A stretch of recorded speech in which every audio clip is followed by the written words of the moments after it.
Shalom a todos y bienvenidos a Bet Benation. La parashá de esta semana, Vayelech, nos sumerge en una historia fascinante de transición, de advertencia, pero sobre todo de esperanza. Hoy vamos a explorar juntos cómo esa despedida de Moshe y la predicción de un futuro desvío se conectan de una manera increíble con un llamado poderoso al arrepentimiento y al final con una imagen de restauración que nos va a dejar pensando. Para que sea más claro, nuestro recorrido va a seguir 3 etapas. Primero, nos quedamos en la Torá para ver la transición de liderazgo y esa advertencia tan solemne que se da.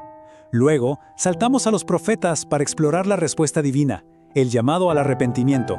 Y finalmente, vamos a ser testigos de cómo todos estos temas, de alguna manera, cobran vida en el templo con la llegada de Yeshua. Bueno, la parashá arranca con una declaración de Moshe que es, la verdad, muy conmovedora. Imaginen la escena. A sus 120 años, justo en el día de su cumpleaños, que además sería el día de su partida, él anuncia que su tiempo ha terminado. Y esa expresión, salir y volver, no es cualquier cosa. Es un término militar. Se refiere a comandar al pueblo en la batalla. Básicamente, Moshe está diciendo, mi rol como general para conquistar la tierra prometida ha llegado a su fin. Y a partir de ahí, se desencadenan una serie de eventos que son, de verdad, fundamentales.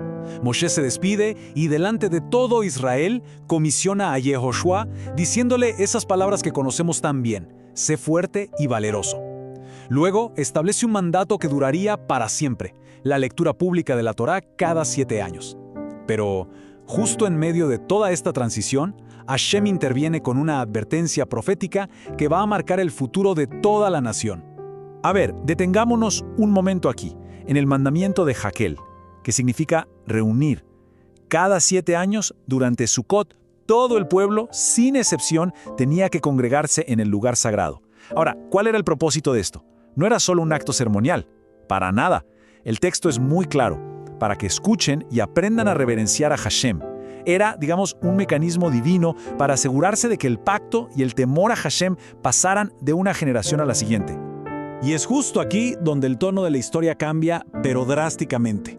Después de poner todos estos cimientos para el futuro, Hashem le revela a Moshe una verdad muy dolorosa sobre ese mismo futuro.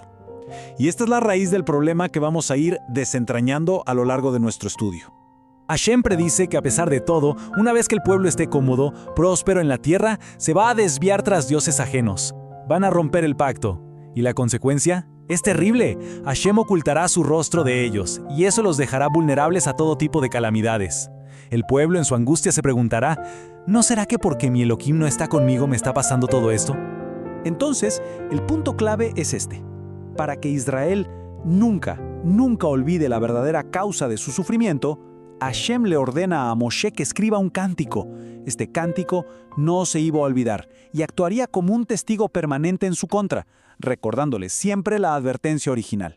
Y claro, esto nos deja con una pregunta flotando en el aire. Si la caída es, por así decirlo, inevitable, ¿hay un camino de regreso? Entonces, si la Torá nos presenta el problema, ¿dónde encontramos la solución? Bueno, la Haftará de esta semana nos la ofrece de una manera increíblemente directa. Es un llamado apasionado a la Teshuvá, es decir, al arrepentimiento y al retorno. No es casualidad que esta Haftará se lea en un Shabbat muy especial, el que conocemos como Shabbat Shuvah, el sábado del retorno. Cae precisamente entre Rosh Hashanah y Yom Kippur, en plenos días de arrepentimiento. El nombre mismo, Shuvah, que significa vuelve, es la primera palabra del profeta Oseas, y la verdad encapsula todo el mensaje. El camino de regreso siempre está abierto. El profeta Oseas no se anda con rodeos. El llamado es directo, es urgente. Reconoce la caída, dice, tropezaste en tu transgresión, pero inmediatamente, en la misma frase, señala el camino de vuelta. Vuelve Israel hacia Hashem. La solución no es buscar poder en alianzas humanas, como con Asiria, sino volver al único que de verdad puede sanar. Luego, el profeta Joel le añade una capa más de profundidad a esto. Nos aclara que la verdadera Teshuvá no es un show, no es algo externo. En esa época, rasgarse las ropas era una señal de duelo, pero Joel dice que Hashem busca algo mucho más profundo, un corazón quebrantado, un arrepentimiento que sea genuino, que nazca desde adentro. Y este llamado a volver nos revela algo precioso sobre el carácter mismo de Hashem. El profeta Miqueas se queda maravillado de su naturaleza. Es que no hay Dios como Él, porque su esencia no es la ira, sino la bondad. el deseo de perdonar. No se aferra al enojo para siempre, sino que anhela, desea mostrar compasión. Y el resultado de este retorno es una restauración total. Los profetas describen un futuro donde Hashem no solo perdona, sino que sana, que ama incondicionalmente y bendice con una abundancia nueva, fresca, como el rocío que da vida. Arroja las faltas a lo más profundo del mar, borrándolas para siempre. Entonces, si esta es la promesa, ¿cómo se ve esta restauración en la práctica, en la vida real?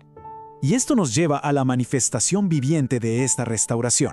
Y la vamos a ver en los escritos apostólicos, en el corazón mismo del judaísmo de la época, el Templo de Jerusalén. Miren esta conexión tan directa. En Deuteronomio, el propósito del lugar santo es reunir al pueblo para que escuche y aprenda a reverenciar a Hashem. Siglos más tarde, Yeshua entra en ese mismísimo lugar y reafirma su propósito central, citando al profeta Isaías: «Mi casa será llamada casa de oración». Los dos apuntan a lo mismo, un lugar de encuentro sagrado entre Hashem y su pueblo. Ahora, cuando Yeshua encuentra el patio del templo convertido en un mercado, su acción de volcar las mesas no es solo un acto de ira destructiva, para nada.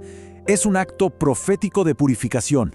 Lo que está haciendo es llamar al pueblo de regreso al verdadero propósito del templo, restaurando su santidad, quitando las barreras que impedían la oración y la reverencia. Y fíjense lo que sucede inmediatamente después de este acto de purificación. La restauración no es solo simbólica, se vuelve física, se vuelve real. Los ciegos y los cojos, aquellos que muchas veces eran marginados, se le acercan en el templo y Él los sana. Esto es, literalmente, el cumplimiento tangible de las promesas de los profetas. Donde hay retorno y purificación, hay sanación y restauración. ¿Y quiénes son los que reconocen este momento de restauración con más claridad? No son los líderes religiosos, que se indignan, sino los niños. Su clamor de «Hosana al Hijo de David», que significa algo así como «Sálvanos ahora», es la respuesta más pura y perfecta a la manifestación de la salvación y la restauración que estaba ocurriendo justo delante de sus ojos. Así que hemos recorrido un camino que va desde la advertencia de una futura ruptura, pasa por el llamado constante a volver y llega hasta la demostración viva de la restauración. Y todo esto nos deja con una reflexión final. Si este ciclo de advertencia, arrepentimiento y restauración es tan central en las Escrituras, ¿cómo se manifiesta en nuestras vidas hoy ese camino de regreso a la presencia pura de Hashem? El viaje de Israel, en muchos sentidos, es un espejo de nuestro propio viaje espiritual. La Torá nos advierte, los profetas nos llaman a volver, y los escritos apostólicos nos muestran que al final de ese camino de regreso nos espera un Elohim que anhela sanar, perdonar y restaurar. Shalom y gracias por acompañarnos.